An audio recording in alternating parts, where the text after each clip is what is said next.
ಪೆಟ್ಟಿಗೆಯಿಂದ ಹೊರಬಂದ ಇಂದಿನ ಕಥೆಯ ಹೆಸರು ಮಾಡಬಲ್ಲೆ ಮತ್ತು ಮಾಡಲಾರೆ. ಬನ್ನಿ ಕಥೆಯನ್ನು ಪ್ರಾರಂಭಿಸೋಣ.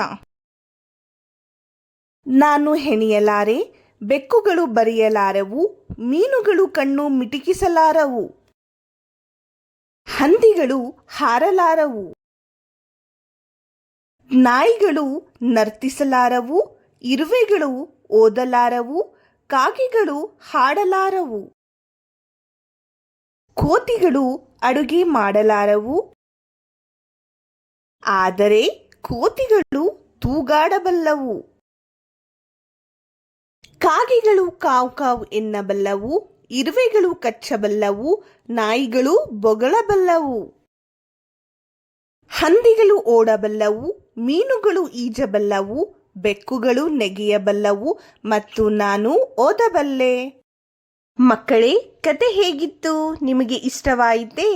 ಇಂತಹ ಇನ್ನಷ್ಟು ಆಸಕ್ತಿದಾಯಕ ಕತೆಗಳೊಂದಿಗೆ ಮತ್ತೆ ಭೇಟಿಯಾಗೋಣ. ಅಲ್ಲಿಯವರೆಗೆ ನಮಸ್ಕಾರ. ಇಂತಹ ಆಸಕ್ತಿದಾಯಕ ಕತೆಗಳನ್ನು ಕೇಳಲು ಈ QR ಕೋಡ್ ಅನ್ನು ಸ್ಕ್ಯಾನ್ ಮಾಡಿ.